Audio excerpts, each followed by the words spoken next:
Hello दोस्तों, आपका हमारे चैनल में स्वागत है। दोस्तों, आज का टॉपिक काफ़ी इंटरेस्टिंग होने वाली है, क्योंकि आज हम बात करने वाले हैं आखिर क्यों हंसने लगा था मेघनाद का कटा हुआ सिर। तो फिर चलिए दोस्तों, वीडियो को शुरू करते हैं। महर्षि वाल्मीकि द्वारा रचित रामायण में हमें उल्लेख मिलता है कि रावण के एक बेटे का नाम मेघनाद था। उसका एक नाम इंद्रजीत भी था। दोनों नाम उसकी बहादुरी के लिए ही दिए गए थे। दरअसल मेघनाद इंद्र पर जीत हासिल करने के बाद इंद्रजीत कहलाया और मेघनाद नाम मेघों की आड़ में युद्ध करने के कारण पड़ा। वह एक बहुत बड़ा योद्धा था। मेघनाद श्री राम और लक्ष्मण को मारना चाहता था।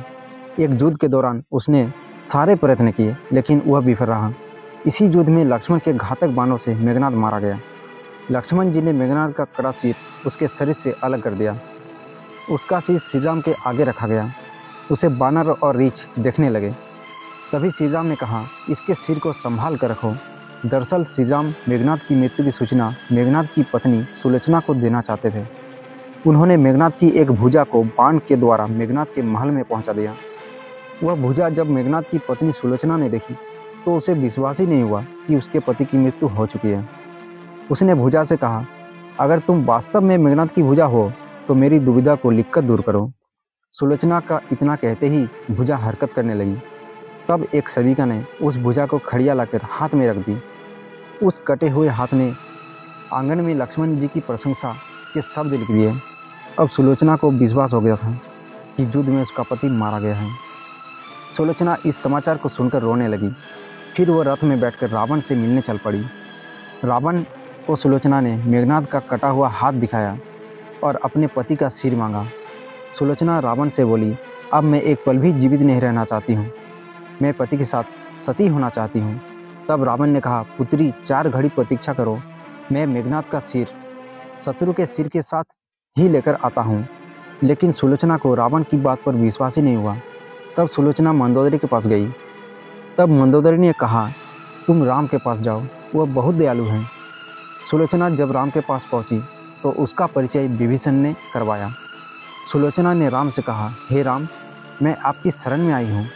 मेरे पति का सिर कृपया करके मुझे लौटा दे ताकि मैं सती हो सकूं। राम सुलोचना की दशा देखकर बहुत दुखी हो गए। उन्होंने कहा, मैं तुम्हारे पति को अभी जीवित कर देता हूं। इस बीच उसने अपनी आप बीती सुनाई। सुलोचना ने इतना कहा कि मैं नहीं चाहती कि मेरे पति जीवित होकर संसार के कष्टों को भोगे। मेरे लिए सौभाग्य की बात है कि आपके दर्शन हो गए। मेरा जन्म सार्थक हो गया। अब जीवित रहने की कोई इच्छा नहीं। राम के कहने पर सुग्रीव मेघनाद के कटे हुए सिर को ले आए, लेकिन उसके मन में यह आशंका थी कि मेघनाद के कटे हुए हाथ ने लक्ष्मण का गुणगान कैसे किया। सुग्रीव से रहा नहीं गया और उन्होंने कहा, मैं सुलोचना की बात को तभी सच मानूंगा जब यह नरमुंड हंसेगा। सुलोचना के सतीत्व की यह बहुत बड़ी परीक्षा थी। उसने कटे हुए सिर से कहा, हे स्वामी, जल्दी हंसिए, वरना आपके हाथ ने जो लिखा है उसे यह सब सत्य नहीं मानेंगे। बस क्या था, इतना सुनते ही मेघनाद का कटा हुआ सिर जोर जोर से हंसने लगा। इस तरह सुलोचना अपने पति के कटे हुए सिर को लेकर चली गई। दोस्तों, अगर वीडियो अच्छा लगे तो लाइक करना, शेयर करना, कमेंट करना। जय श्री राम।